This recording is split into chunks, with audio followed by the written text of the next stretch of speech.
Underneath the mango tree, my honey and me, best Bond scene ever.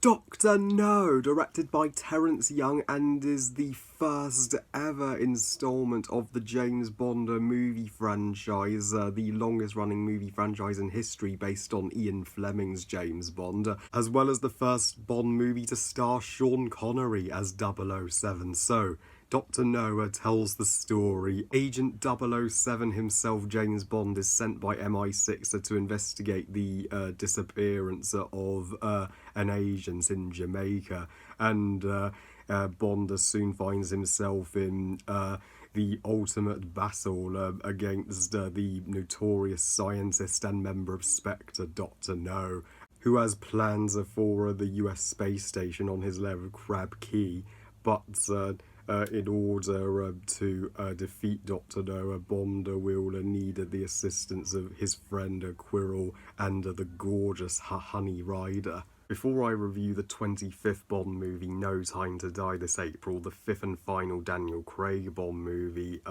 and I will do Bond Month on my channel in April, where I just discuss the Craig era.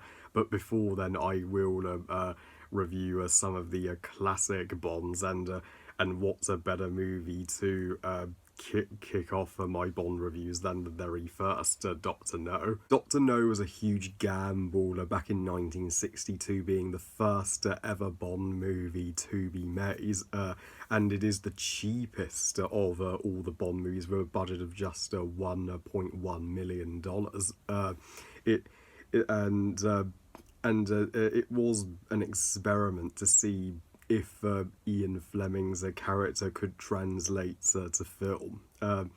This movie is literally the Snow White and the Seven Dwarfs of James Bond. It is the Star Wars Episode 4 A New Hope of James Bond. It is the Toy Story of James Bond. It is the Philosopher's Stone of James Bond. Without this movie, we wouldn't have the other 24 Bond movies that would follow after it, 58 years later. It's one of those beginnings to a franchise that nobody expected anything of at the time, but once they saw it, they were like, oh my god, how did we have no confidence in this classic before? And I don't care what anybody says, Dr. No is the best Sean Connery Bond movie, and it was never dethroned. And on a rewatch, Dr. No would be my second favourite movie in the Bond series. Yes, I would rate this movie even higher than Skyfall. But this may be the most simplistic of all the Bonds, and yet that works entirely in its favour. That's what makes it one of the very best. This is the quintessential classic Bond. If you are a newcomer into the Bond fandom, I insist Dr. No be the first Bond movie you check out. This review is also a tribute to my granddad, who sadly passed away 3 years ago now, but Sean Connery was his favourite James Bond, and Sean Connery, of the classic Bonds, Sean Connery is the greatest. I don't think anybody denies that's a fact, and Sean Connery will turn 90 this year, and he would go on to star in other classics like Indiana Jones and The Last Crusader, but James Bond was the role that put him on the map in Hollywood. As Connery gets the bad art. Connery gets the badassery, the charm, and the flirtatiousness of Bond all down to a freaking T.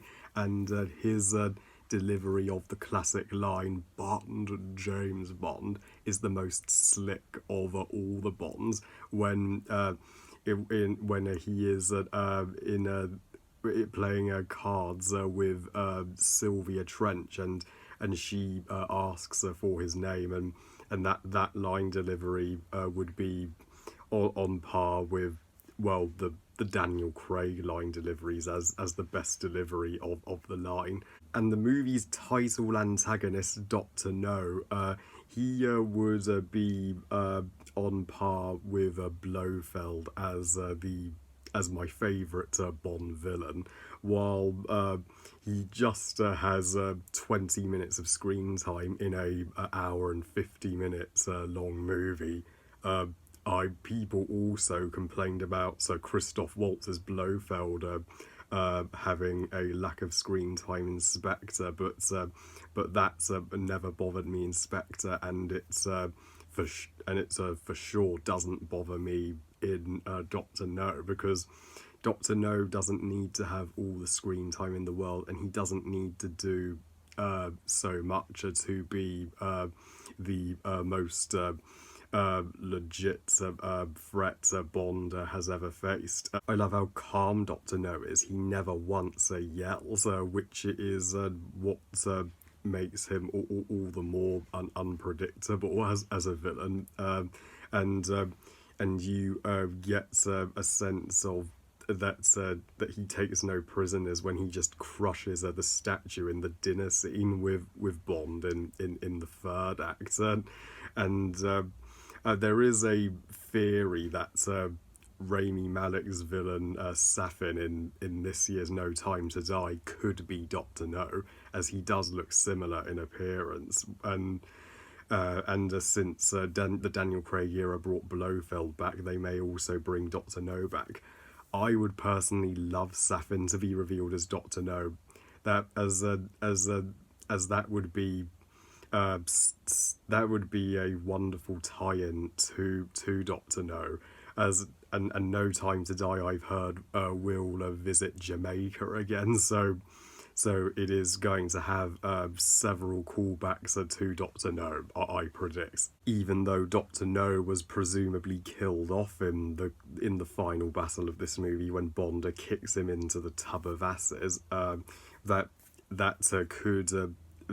could be misleading, as movies these days are well known for bringing classic movie villains back from the dead, and Quirrell, Bond's a friend who does help him reach Crab Key. His death helps us realise, oh damn, this mission is not without its losses. Yeah, Doctor No, balances both tones that you want to see in a Bond movie, both the campiness of Bond and the intensity of a Bond. So if you're looking for either tone in this movie, you will be delighted. And but I'm saving the best character in this movie for last. Ursula Andress's Honey Rider, the Bond girl. She is straight up my favourite Bond girl of all time, period.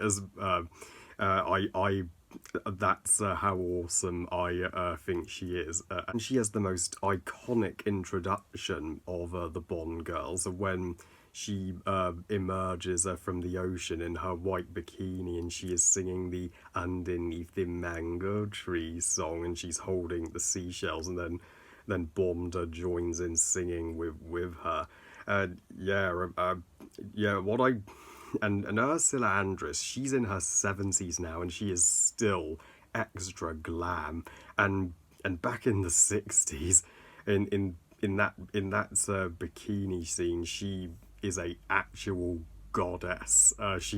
yeah, she would be my pick for the hottest Bond girl, easily, and and she's hands down my favourite character in the entire movie. I would have liked her to have appeared earlier in the movie, as she doesn't appear until halfway in, but when she does appear in the second half of this movie, that makes the second half of Doctor No just flawless. I would love No Time to Die to have a scene like that. She's a character you will adore, as she has the most motive of all the characters in this movie for going to Crab Key.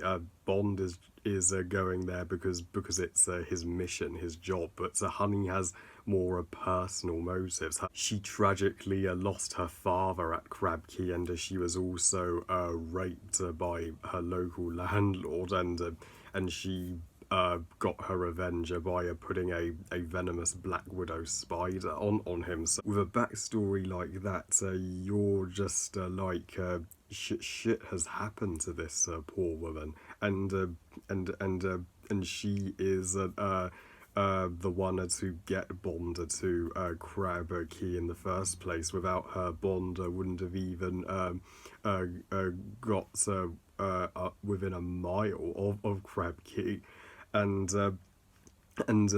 this movie doesn't have a Bond theme song, unlike its 24 sequels, but I am forgiving to that, as this was the first movie.